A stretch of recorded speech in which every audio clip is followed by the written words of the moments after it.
Hey, what's up, guys? So this is Jaime, and this is episode 1 of the Jaime Podcast. Hopefully, there's a lot more to come, and we'll see. We'll see along the way how this whole structure of the podcast is gonna work, and I hope to talk about mostly real estate and a couple other things that I'm interested in. It's just gonna be general topics that I enjoy. So obviously I don't have anyone to interview today, so I will be interviewing yours truly, or just talking about myself and what I expect out of this podcast. So what I don't expect to get a lot of followers or become big or famous or anything. I just want to provide some value for someone out there who might be interested in some of the things that I'm interested, like real estate, like surfing. There's a lot of other things like fishing that I plan on getting into in the future, like rock climbing. I would love to get into rock climbing eventually. But just things like that. I'm gonna talk about some key points that I think some people might be interested in terms of real estate. So one of my biggest passions, or one of the things that I have always looked forward to, is investing in real estate. So lots of questions that I get from people are, how can I invest in real estate when I don't have money? Or a big myth that people have is, you cannot invest in real estate if you don't have money. That's wrong.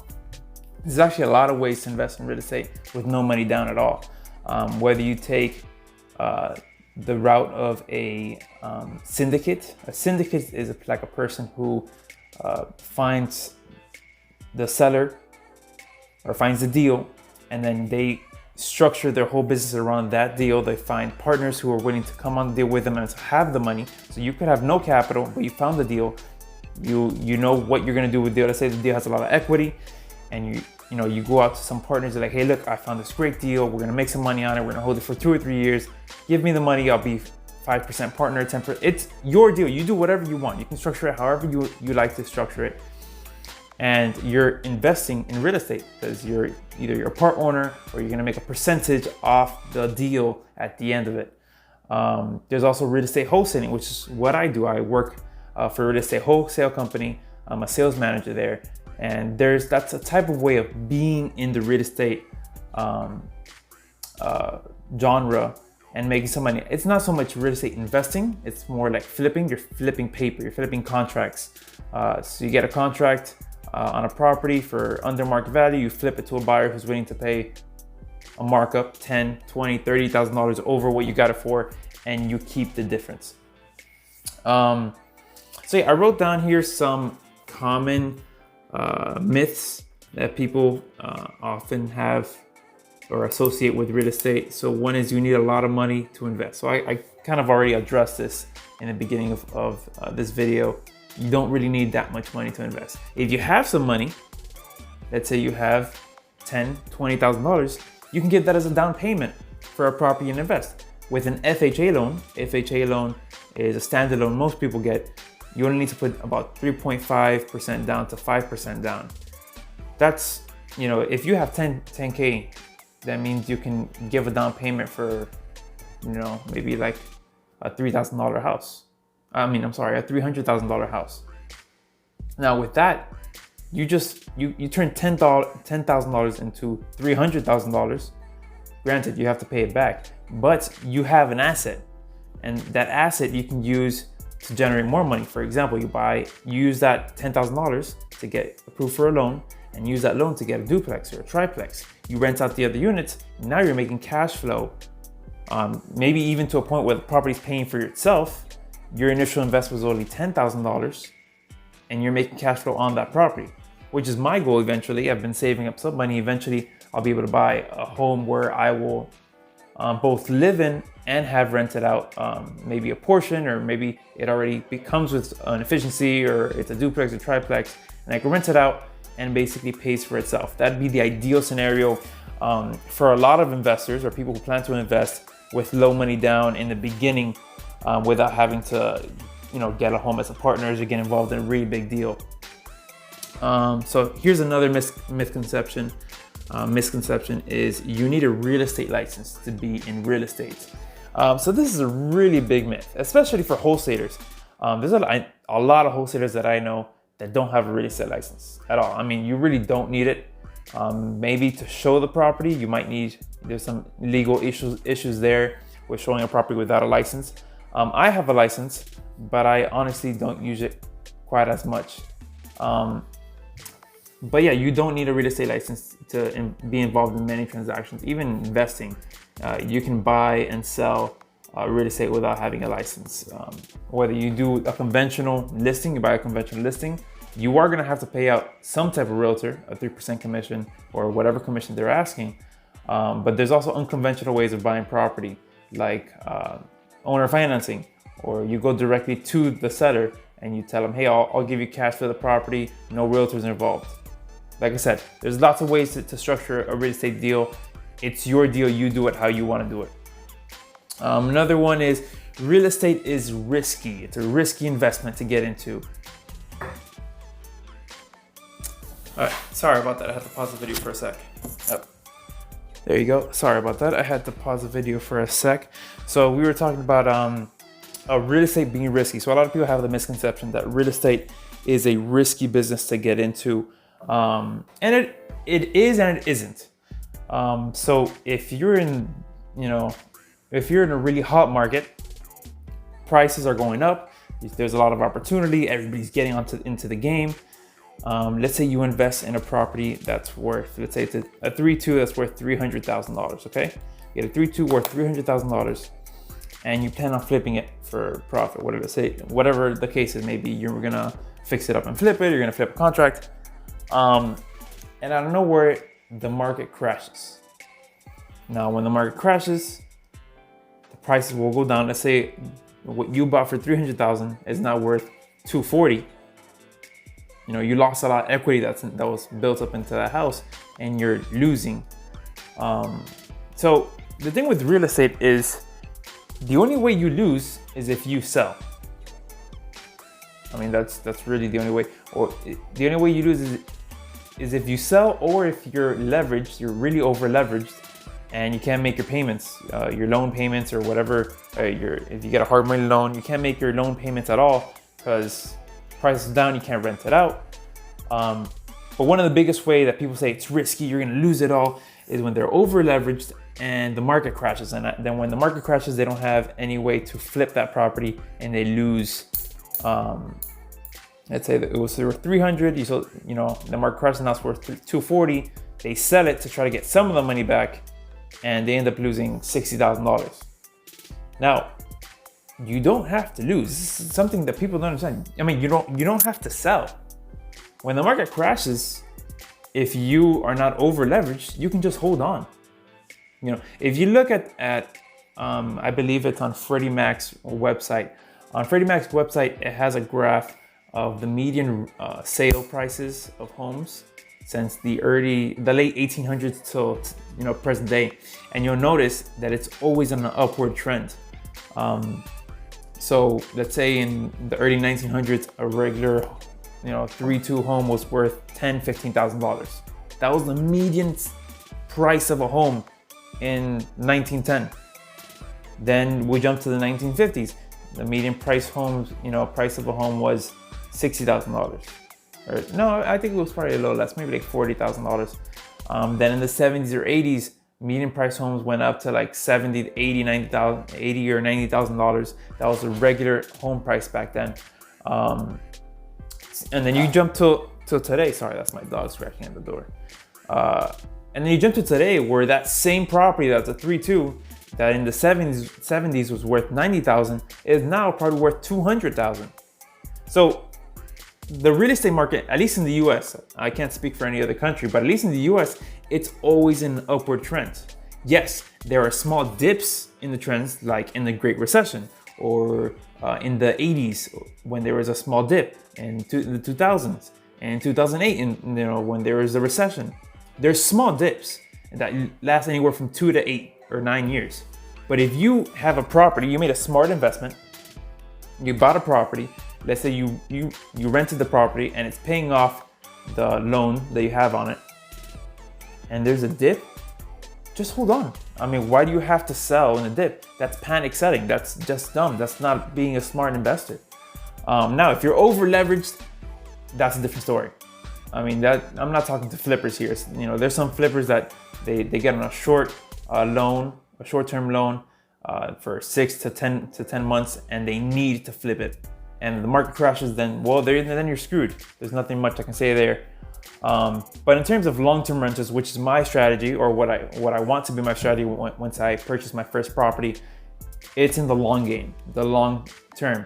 So once I make my purchase, if I feel comfortable with my purchase at the purchase price, I know I probably got it at below market value at whatever stage of the market, even if it's a hot market and I know it's relatively more expensive than it was 2 or 3 years ago.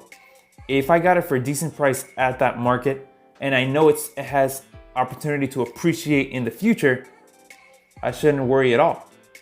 You know, if in today, 2019, I buy a property that's worth $250,000. I know it's a little high in the market, but let's say overall in today's market, it's average, or it's a little below average market. But I know the property's probably not worth that right now. Recession happens in 2 years, prices go down, I don't worry. Because I know in the long game, 10, 15, 20 years down the line, that those home prices are gonna go right back up to where I bought it at, or higher. Possibly, most probably higher. That same $250,000 house is gonna be worth $300 in 2025 or 2030. So a smart investor uses the long game to their advantage, because they know real estate is always going in an uptrend. So yeah, those are some myths that I wanted to dispel or bust, because it's some of the most commonly asked questions that I get. So I have some questions here that I see a lot of other people leave on real estate YouTube videos or podcasts. So the first one is, what's advice for someone who wants to get into real estate? So the first problem with that question is it's very broad. It's very general. So you want to get into real estate. What exactly do you want to do? I mean, it really depends on what you want to do. Do you want to be on the sales side? Do you want to be in the investing side? Do you want to be in the, in the rehabbing side? There's a lot of things that you can be in real estate for. So for example, if you want to go the sales route, you can just get your real estate license and be a realtor. And you know, if you'll have success if you get with a really high level team and you're dedicated and you really make a lot of content and you give value to your buyers, you'll make decent money and you'll be successful. On the sales side, you could also go the way I went and become either a wholesaler and do it on your own, or become part of a larger wholesale company. For example, I'm a sales manager at Quick Term Properties. They're a pretty successful wholesale company down here in South Florida. And you know, I've done well and the company does well. And you know, that's a really good way of getting into real estate without having to spend too much of your own capital. So for example, I'm using this wholesale company as a stepping stone for myself. So for example, my ultimate goal is always to own property and have those properties create residual passive income for myself. So 2 or 3 years ago, when I initially got into real estate, I said, okay, I have no money to invest. I didn't have the knowledge to do no money down deals yet. So I said, okay, well, I'm gonna have to get into the sales side to generate some of my own capital first, so then I can go ahead and invest later down the line.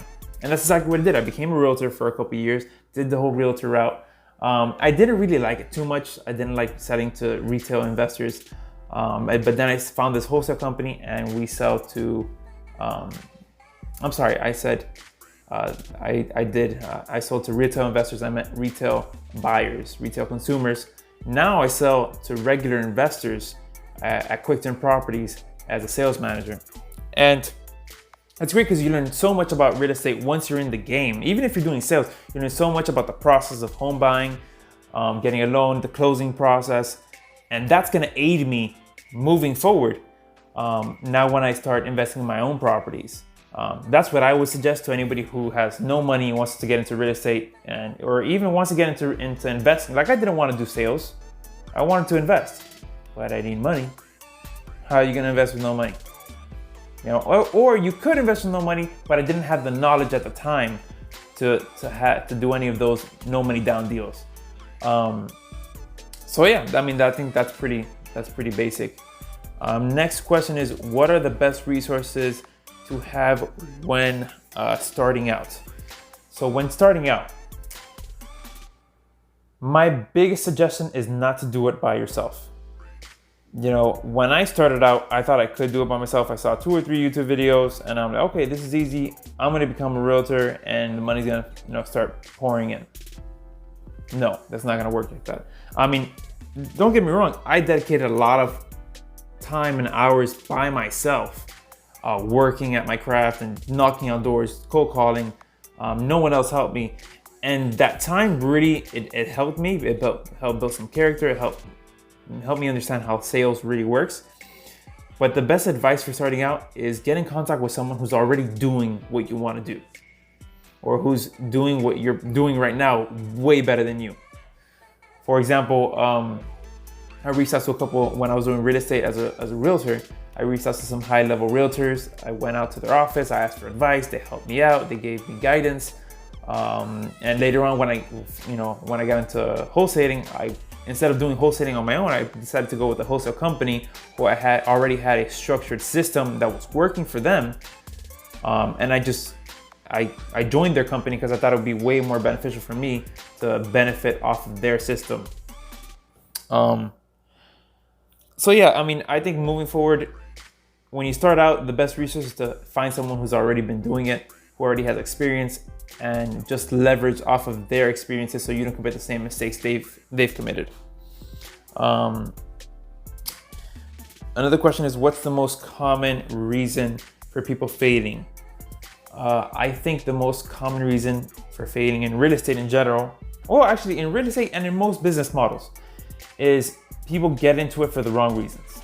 So people get into it because they think it's quick money. I hear this all the time. And also it's also realtors' fault. A lot of realtors post on Instagram and they only post their wins. They only post, hey, I just closed, $2 million deal, or they take pictures of the closing where everybody's getting the money, everybody has a smile on their face, but they don't show the 2 weeks that they took cold calling and getting rejected on the phone constantly. They don't show the time they spent doing overtime, working till 12 o'clock at night, trying to get those buyers and get those listings. They don't show that struggle. So when people don't see that, they only see the success. They think, oh, real estate must be easy. I just get a listing, show a house, and I get a big check. And that's just really not the case. So people get into it thinking it's going to be easy money, and it's not. That results in about 90% of realtors failing in their first or second year. And I'm not just talking about realtors in general. I'm talking about anyone who's gotten into real estate, whether it's real estate investing or wholesaling. They think it's gonna come easy when it's not. You have to really like it. Now, for example, in my case, I got into real estate because I knew, even at an early age, that eventually I wanted to, whatever money I made as an adult, I wanted to pour it into real estate because I saw the potential there. Now, I didn't want to do sales like I'm doing now. I don't love sales, but it's a stepping stone. It's a step in my process that I have to do to achieve my goals, which is ultimately investing in real estate and having residual income from them.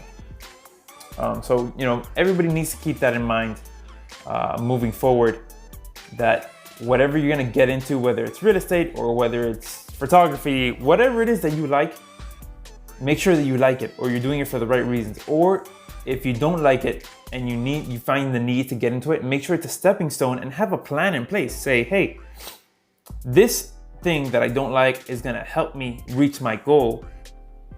I'm gonna do this for a certain period of time, or I'm gonna do this till I reach this goal, and then I'll move forward to my end result. Always have an end result. Don't just, there's some people that I know that just are working at a job with no end goal. They just clock in, clock out every day, and they just can't wait for the weekend. They just have no end goal in place. Once you have an end goal, things change.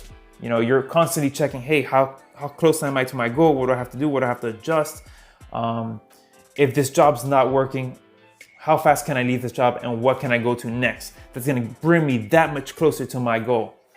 I don't know if you guys understand, but you guys have to have the big picture and be thinking about it constantly in the macro, and then working as hard as you can in the micro. I'm obviously stealing this from Gary Vee. He's a really big influencer that I follow, but he's always preaching this. Have your head in the clouds and work in the dirt. Always be thinking about the macro, but be working in the micro. Work micro as fast as hard as you can, and think macro. Think the long term. Think, how am I going to be doing this, or what am I going to be doing 10 to 15 years down the line, and what I see a result. And right now, just work as hard as you can and know that what I'm doing now will benefit me 10, 15 years from now. Now, a lot of people can't stand to think that you're going to be working super hard now and have no results tomorrow. People like instant gratification. That's just something that's been going on with today's society that people have a misconception of is instant gratification. I mean, we see it with social media. People post something, the first thing they're looking is how many likes did I get? Oh my God, I'm getting no likes. Let me delete the post. That's ridiculous. I mean, and it's something that I'm struggling with too. I'm trying my best to post content and not worry about what other people think. You shouldn't be worried. You should do you. For example, with this podcast and with a lot of other content that I'm going to be posting in the next couple of months or years, I just want to post content that makes me happy. And if I have viewers that are interested, hopefully I can provide value to them. If you don't like what I post or what I create, then don't watch it. I mean, no one's forcing you to watch my content or anybody else's content. Do whatever makes you happy, and hopefully whatever makes you happy can help you achieve whatever goals you have. All right, so that's pretty much it for today. Hopefully that first podcast went pretty okay. I'm going to be doing a few more in the next couple of days to weeks, and hopefully, I don't know, maybe in a couple of podcasts we'll have our first guests. That's it. All right, thank you so much for watching. If you liked the video, I brought value to you, please like and subscribe, and have a great one.